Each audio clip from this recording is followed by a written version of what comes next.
Maligayang pagbabalik mga bata! Samahan niyo muli si Teacher Irene na pag-aralan ang bagong aralin sa Mathematics ikatlong linggo.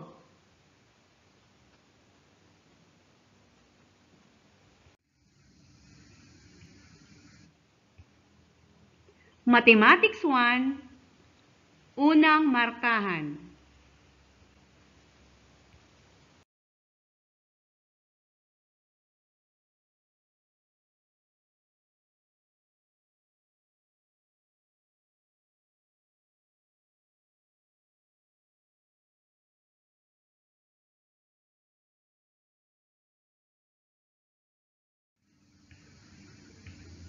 Week 3, pagpangkat muli ng pangkat ng isahan sa sampuan at pangkat ng sampuan sa sandaanan.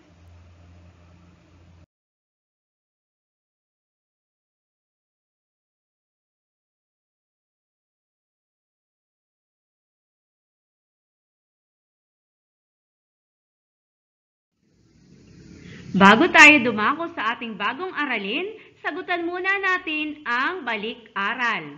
Kunin ang inyong answer sheet at sagutan ang ating gawain. Isulat ang bilang na hinihingi.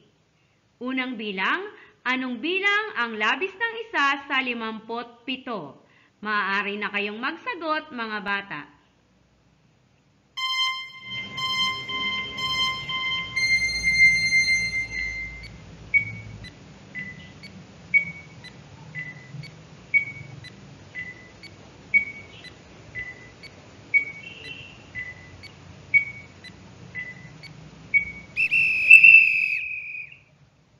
Ang tamang sagot ay 58. Tsekan ang inyong gawa kung tama at iwasto kung mali.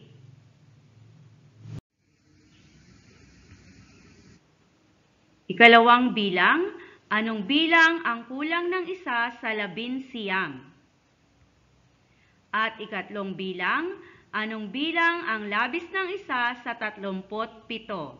Maaari na kayong magsagot mga bata.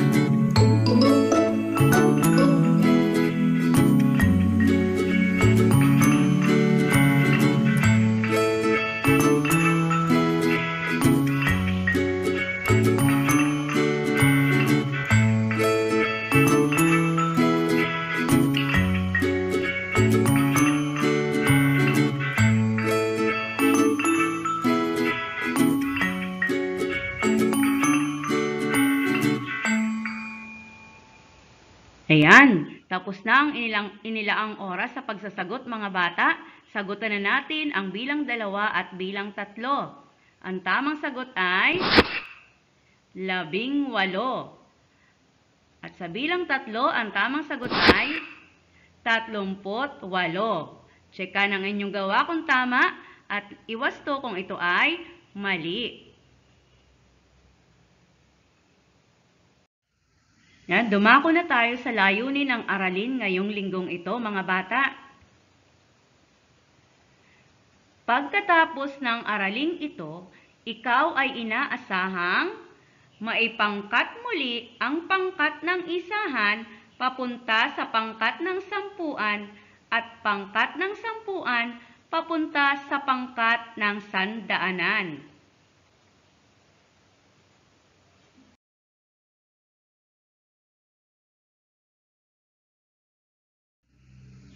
Pag-aralan natin ang halimbawa mga bata. Ang larawan ay ang kabuuan bilang ng blocks. Ang bilang ay 23. Ipapangkat natin siya sa pangkat na sampuan. 1 sampo, 2 sampo, 2 sampuan o 20. At ilan kaya ang isahan?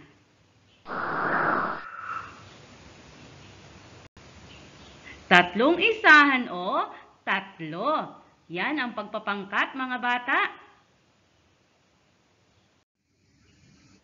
Yan, pagmasdan ng kabuuang bilang mga bata. Ng popsicle stick, pangkatin natin ito sa pangkat ng sampuan at pangkat ng isahan.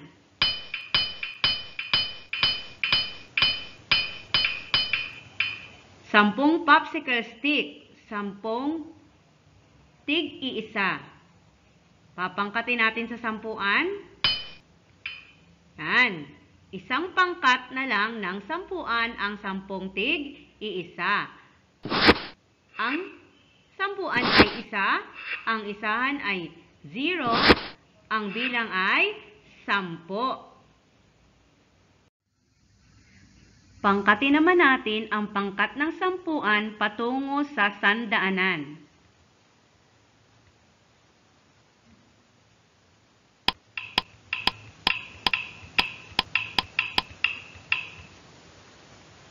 Sampung pangkat ng 10 magiging isang pangkat ng 100.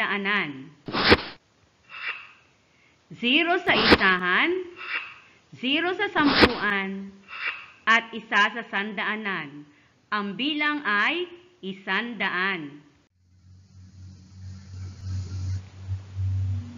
Ang pagpapangkat na muli ng pangkat ng isahan papunta sa 10 at pangkat ng 10 papunta sa 100 ay mabilis na paraan upang mabilang ang isang pangkat o set.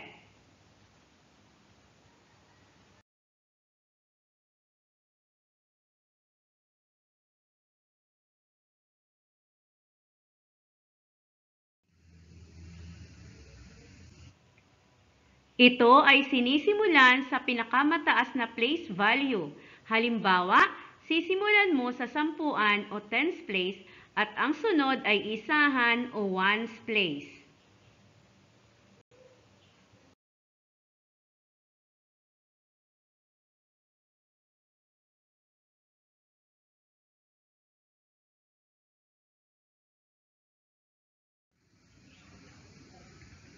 Mga bata, pagkatapos nating pag-aralan ang mga halimbawa, dumako na tayo sa pagsagot sa mga gawain.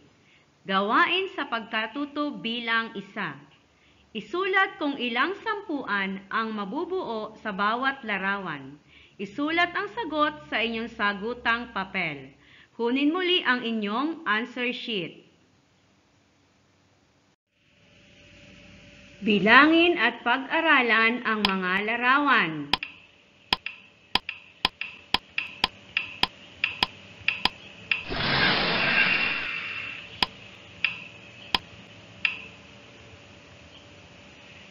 Ilang 10 at ilang isahan?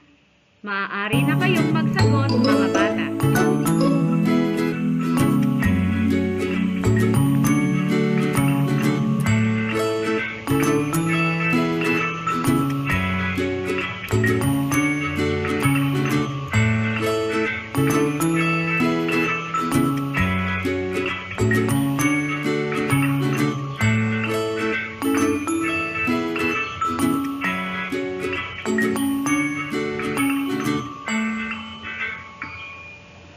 Yan, tseka na natin ang inyong gawa, mga bata. Ilang 10? Isa. Ilang isahan? 2. Tseka na ang inyong gawa kung tama at iwasto kung mali.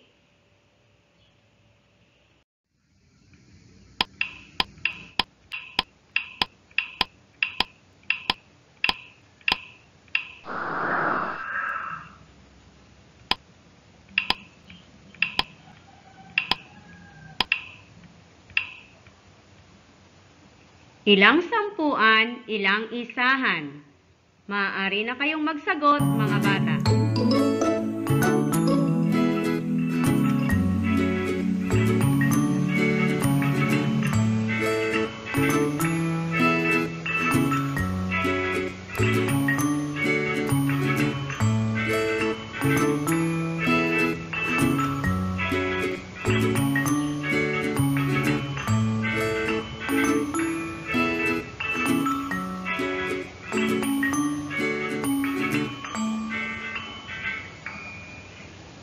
Yan, atin ang tsika ng inyong gawa, mga bata. Ilang 10? Isa. Ilang isahan? 5. Tsika ng inyong gawa kung tama at iwasto kung mali.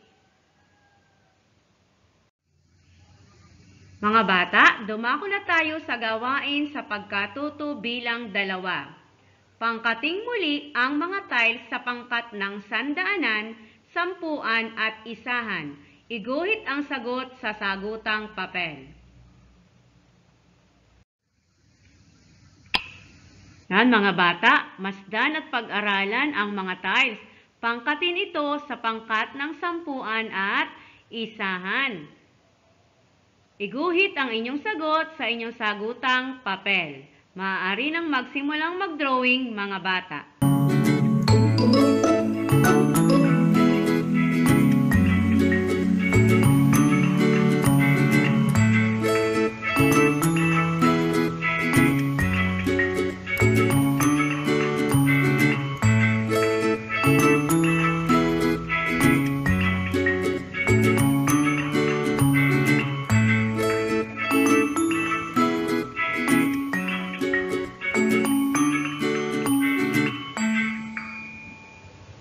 Yan, sagutan na natin mga bata. Ilan kayang pangkat ng sampuan at ilan ang isahan? Ilang pangkat ng 10? 3. At ilan ang isahan? 5. Ilan lahat ang tiles? 35. Tsika ng inyong gawa kung tama at iwasto kung mali.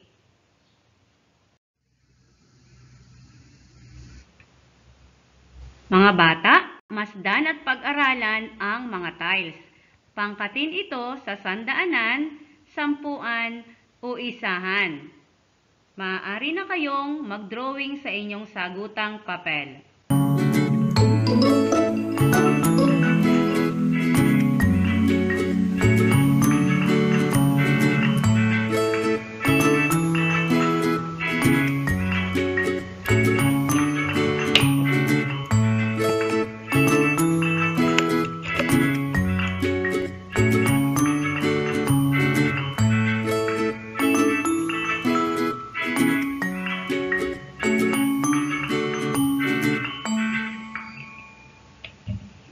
Yan, sagutan na natin mga bata.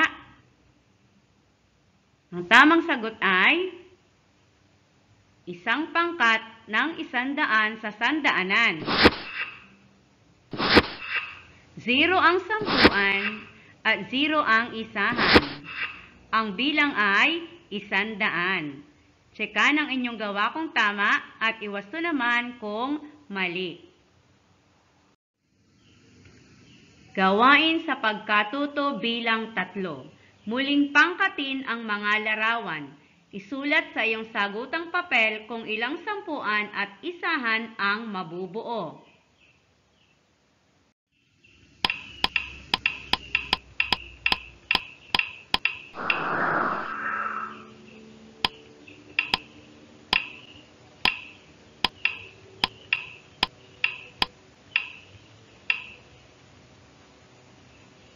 Ilang sampuan at ilang isahan? Maaari na kayong magsagot mga bata.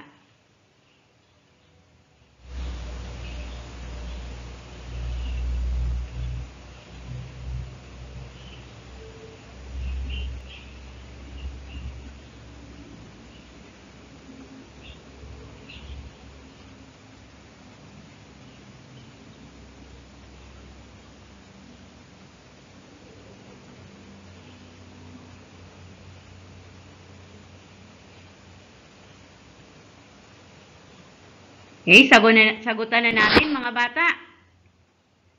Isang sampuan, 8 isahan. Tseka ng inyong sagot kung tama at iwasto kung mali.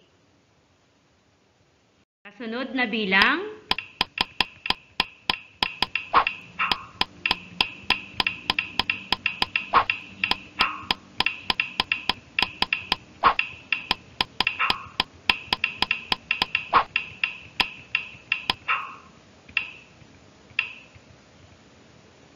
ilang sampuan at ilang isahan? Maaari na kayong magsagot mga bata.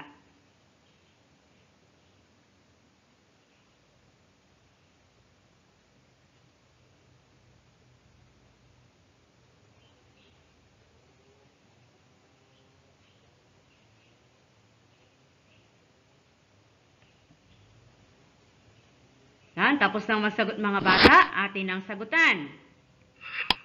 4 ang sampuan at 2 ang isahan. Tseka ng inyong gawa kung tama at iwasto kung mali. Kasunod na bilang.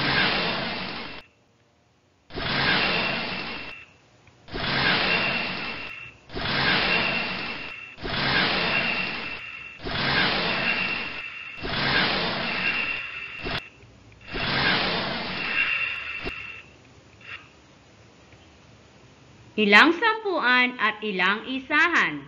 Maaari na kayong magsagot mga bata.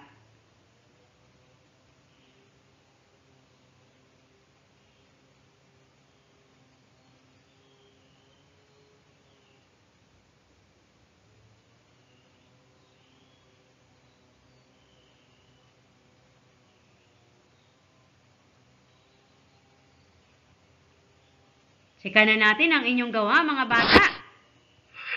10 sampuan at 0 ang isahan. Tsika ng inyong gawa kung tama at iwasto kung mali. Kasunod na gawain. Gawain sa pagkatuto bilang 4. Isulat ang hinihingi sa bawat patlang. Isulat ang tamang sagot sa sagutang papel. Ang 38 ay may blank na sampuan at blank na isahan. Maaari na kayong magsagot mga bata.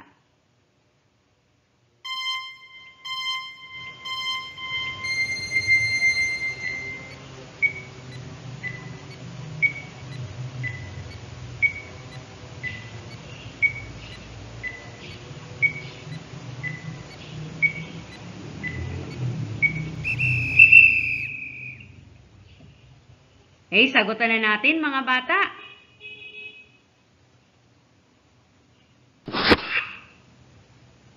Tatlong sampuan at 8 isahan ang bilang na 38. Tsika ng inyong gawa kung tama at iwasto kung mali. Ikalawang bilang, ang 56 ay may blank na sampuan at blank na isahan. Ikatlong bilang, ang 74 ay may blank na sampuan at blank na isahan. At ika-4 na bilang, ang 92 ay may blank na sampuan at blank na isahan. Maaari na kayong magsagot mga bata.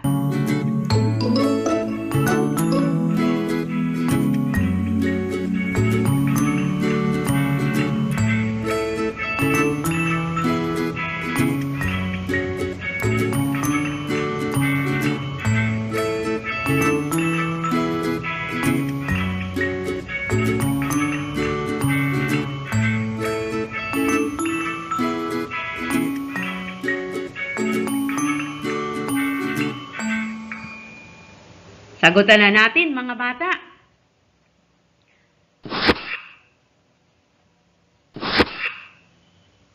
Yan, ang ikalawang bilang ay may 5 sampuan at 6 na isahan. Ang ikatlong bilang ay may 7 sampuan at 4 na isahan. At ang ika-4 na bilang ay may 9 na sampuan at 2 isahan. Maaari nyo nang lagyan ng check ang inyong gawa mga bata at iwasto kung mali. Mas mabilis ang pagbibilang ng mga bagay sa pangkat o set kung ipapangkat muli ang pangkat ng isahan papunta sa pangkat ng sampuan at pangkat ng sampuan papunta sa pangkat ng sandaanan.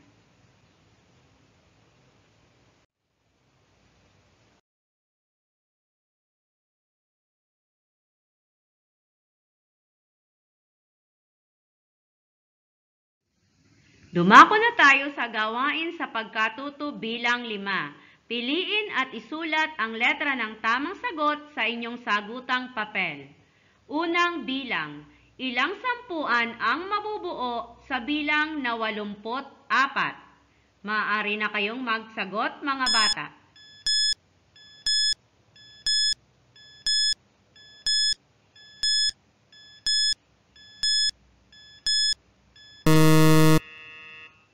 Ang tamang sagot ay letrang B, 8. Tsika ng inyong gawa kung tama at iwasto kong mali. Ikalawang bilang, ang siyam na po ay may siyam na sampuan at patlang na isahan. Ikatlong bilang, ilang sampuan ang mabubuo sa 100? Maaari na kayong magsagot, mga bata.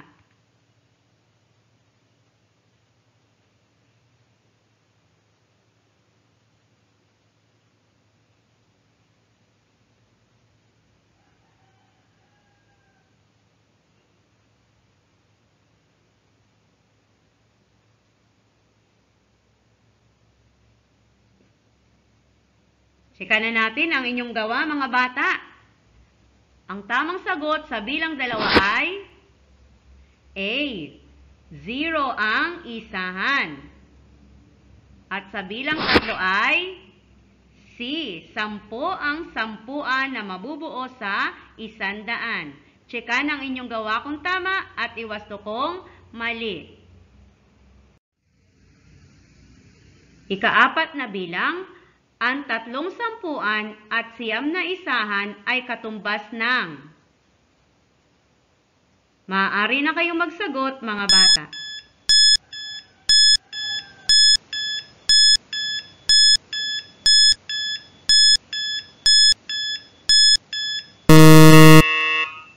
Okay, at ang tamang sagot ay letrang A, 39.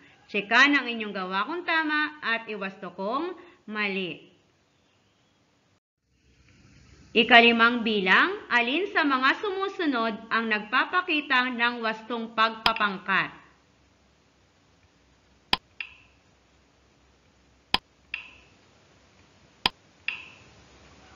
Maaari nang magsagot, mga bata.